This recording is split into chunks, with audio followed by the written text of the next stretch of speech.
कि दिन प्रतिदिन आपका ये तो रोजगार आपका प्यार है चैनल और आपका सहयोग है। बढ़ता चला जा रहा है और आज इतनी बुलंदियों पर है कि जिसका जितनी बहुत बहुत सराहना की धन्यवाद। जाए, प्रशंसा की जाए, उतनी ही कम होगी। और आपने भी इतना बढ़िया शिक्षा के स्तर को तब से लेकर आज तक एक बड़ा बदलाव हुआ है।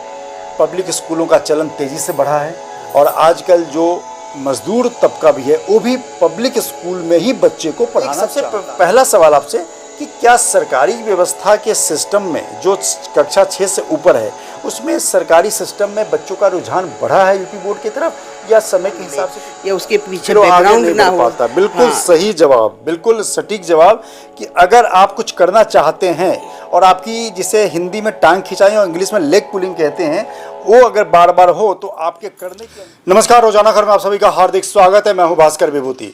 लगातार जिस तरीके से जन सरोकार की खबरों को दिखाने के साथ आपके अंदर क्या बदलाव हो और सामाजिक स्तर पर क्या आमूल चूक परिवर्तन हो, इसके लिए भी रोजाना खबर बड़ा सजग और तत्पर रहता है। आजकल की शिक्षा व्यवस्था में जिस प्रकार से गिरावट आ रही है, अगर बेशक हम उठ रहे हैं लेकिन उठ कहाँ रहे हैं? लोग पैकेज की नौकरी के लिए पढ़ाई कर रहे हैं, न कि संस्कार के लिए। और बदलते समय में जिस तरीके से पढ़ाई का दायरा बढ़ा है, पब्लिक स्कूल में बच्चे पढ़ रहे हैं, उतना ही समाज टूटता जा रहा है। बच्चों के अंदर बचपन से ही कैसी भावना होनी चाहिए माता पिता की तरफ से या टीचर्स की तरफ से? स्कूल की बड़ी भूमिका पहले होती थी कि पेरेंट्स स्कूल पे बहुत विश्वास करता था कि वहाँ बच्चों को अगर पनिश भी किया जा रहा है तो पेरेंट्स कोई आवाज़ नहीं उठाते थे। लेकिन अब पब्लिक स्कूलों से लेकर सरकारी स्कूलों में बड़ा प्रोवोकिंग तरीके से पेरेंट्स अपने रिएक्शन दे रहे हैं। तो तमाम चीज़ों को लेकर एक सामाजिक पहलू को उठाने का हम प्रयास कर रहे हैं और आज इसकी हम शुरुआत कर रहे हैं मेरठ की जानी मानी शिक्षाविद इस्माइल इंटर कॉलेज को बहुत तेजी से ऊंचाइयों पहुंचाने वाली, राज्य अध्यापक पुरस्कार 2022 से सम्मानित होने वाली मेरठ की चर्चित प्रिंसिपल डॉक्टर मृदुला शर्मा से लाइव होते हैं। नमस्कार मैम, कैसी हैं आप? मैं बहुत अच्छी हूँ और पहले विभूति जी आपको मैं धन्यवाद दूंगी कि आपने जो इतनी उन्नति की रोजाना चैनल के माध्यम से, जो मैं देख रही हूँ लगातार कि दिन प्रतिदिन आपका ये रोजगार चैनल बढ़ता चला जा रहा है और आज इतनी बुलंदियों पर है कि जिसका जितनी सराहना की जाए, प्रशंसा की जाए, उतनी ही कम होगी। और आपने भी इतना बढ़िया शिक्षा के स्तर को सुधारा इस्माइल इंटर कॉलेज में। एक आइडियल स्कूल इन्होंने बनाया इस्माइल इंटर कॉलेज को और वाकई हमने तो कई दर्जन कवरेज करी वहाँ पे। और जिस तरीके से आपको 2022 का राज्य अध्यापक पुरस्कार मिला, सर्वोच्च सम्मान मिला, वो वाकई उसी के लिए, उसी का रिजल्ट था, नतीजा था। आप चूँकि लंबे समय से 35-40 सालों से शिक्षा के साथ जुड़ी हुई हैं, बदलते समय में खुद भी आप पढ़ी होंगी और जब पढ़ाना शुरू किया होगा तो हो सकता है आपकी उम्र 25-26 साल की रही हो। तब से लेकर आज तक एक बड़ा बदलाव हुआ है। पब्लिक स्कूलों का चलन तेज़ी से बढ़ा है और आजकल जो मजदूर तबका भी है वो भी पब्लिक स्कूल में ही बच्चे को पढ़ाना चाहता है। और यहाँ तक कि मेरी भी साफगोई से कह सकता हूँ तो मेरठ के सरकारी स्कूलों में पढ़ाने वाले टीचर्स के बच्चे भी पब्लिक स्कूल में ही पढ़ रहे हैं। More than 70%। इसको भी मैंने नज़दीकी से महसूस किया है। एक सबसे पहला सवाल आपसे कि क्या सरकारी व्यवस्था के सिस्टम में जो कक्षा 6 से ऊपर है उसमें सरकारी सिस्टम में बच्चों का रुझान बढ़ा है यूपी बोर्ड की तरफ या समय के हिसाब से कुछ घटा है? नहीं, विभूति जी, बढ़ा है क्योंकि NEP 2020 के आने से जो कौशल विकास योजना हमारी जो विकसित हो रही है तेजी के साथ, बच्चे गतिविधियों के माध्यम से, बच्चे नवाचार के माध्यम से दिन प्रतिदिन नए प्रयास करते हैं, नया। और आप तो स्कूल में बहुत कराती हैं, करते हैं, होते हैं बच्चे, करते हैं, नवाचार के माध्यम से करते हैं। तो उसमें जो भूमिका बच्चे अपनी दे रहे हैं दिन प्रतिदिन अपने कौशल को दिखाने के लिए और अपने प्रतिभा को जागृत करने के लिए, जो हमारे सामने उनका प्रत्यक्ष उदाहरण प्रस्तुत हो रहा है, उससे उन बच्चों के अंदर एक आत्मविश्वास जाग रहा है। आत्मविश्वास होने का ही मतलब अपने में एक शिक्षा का तो फिंगर्स पे स्कूल हैं, जैसे आप हो गए और 2-4 और स्कूल होंगे। सारे तो स्कूल के प्रिंसिपल इतने ज़्यादा पेन लेते नहीं हैं, तभी तो पब्लिक स्कूलों में भीड़ बढ़ती जा रही है।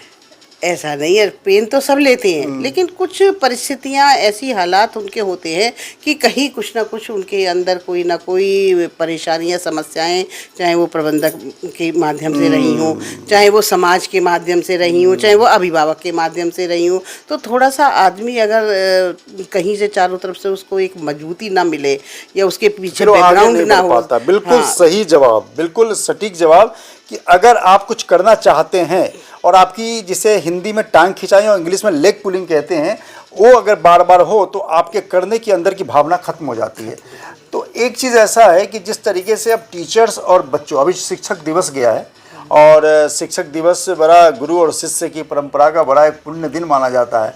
तो क्या लगता है कि शिक्षक और गुरु के बीच में जो पहले का रिश्ता था अब वो बदलते समय में बदला है कुछ? मतलब ये क्या है कि पहले बच्चों की पिटाई भी हो जाती थी, बच्चे कुछ डरते भी थे। अब इक्का दुक्का स्कूलों को, अगर सरकारी स्कूलों को या पब्लिक स्कूलों को अगर एग्जांपल ना लें तो ज़्यादातर टीचर, मेरी टीचरों से बात होती है, बड़े बड़े टॉप लेयर के पब्लिक स्कूलों के टीचर से बात होती है, सब कहते हैं कि भाई साहब हम तो कुछ नहीं करते, बच्चे जो करते हैं, क्योंकि हम तो कुछ डांट भी नहीं पाते। तो इस व्यवस्था से आप क्या लगता है कि बच्चों के अंदर पढ़ाई के साथ संस्कार या डिसिप्लिन की कमी तो होती जा रही है? वो पैदा करने वाले भी हम ही लोग होते हैं। शिक्षक की सर्वप्रथम जो भूमिका है वो उसको संस्कार किस माध्यम से देंगे? यदि आप स्वयं उच्च व्यक्तित्व के इंसान है, बच्चे को, हर बच्चे को अच्छी तरह मालूम होता है कि तेरी क्या गलत है और क्या तेरी बात सही है। अगर आप उसको सही को सही और गलत को गलत दिखाएंगे बिना किसी राग और द्वेष से, बिना किसी बच्चे को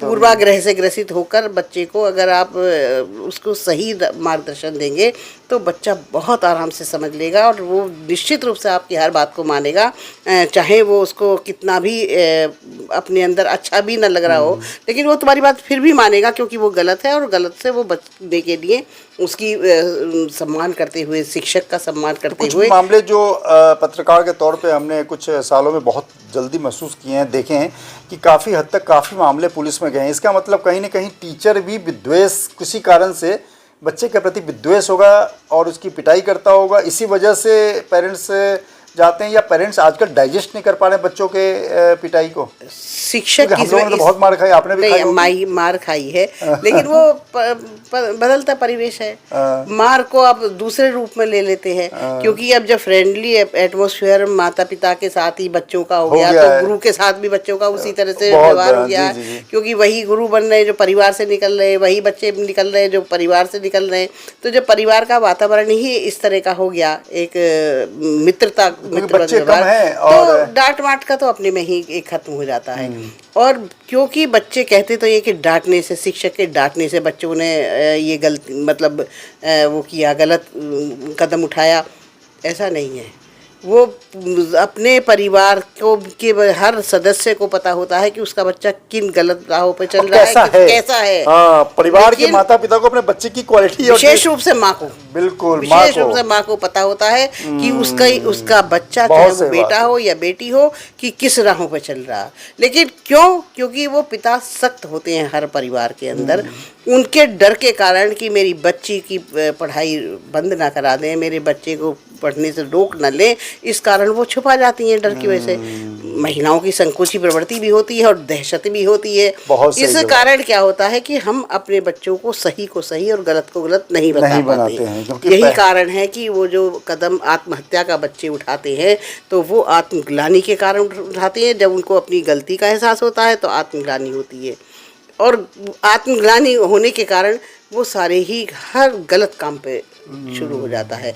लेकिन अगर शिक्षक के पास हो जाए, बिल्कुल पहले हैंड पे अगर काउंसलिंग सही से हो, मदर भी बच्चे के चीज़ों को टीचर और पेरेंट अपने हस्बैंड के साथ या फादर के साथ शेयर करें तो बच्चों पे तनाव और बेवजह नहीं आएगा, मानसिक दबाव से नहीं आएगा, मानसिक दबाव से पूरे बचेंगे।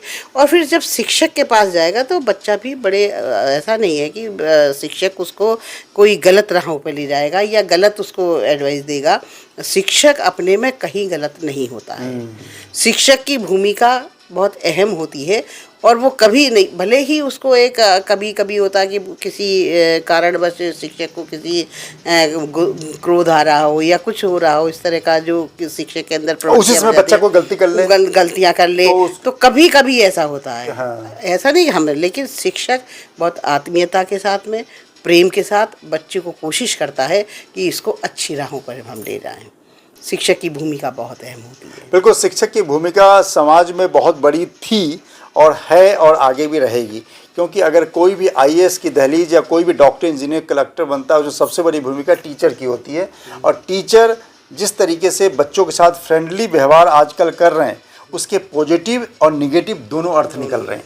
आप किस रूप में किसको लेते हैं ये डिसाइड करना आपका काम है, आपके पेरेंट्स का काम है, और आप जैसे पेरेंट्स सुन रहे हैं आपके बच्चों का काम है।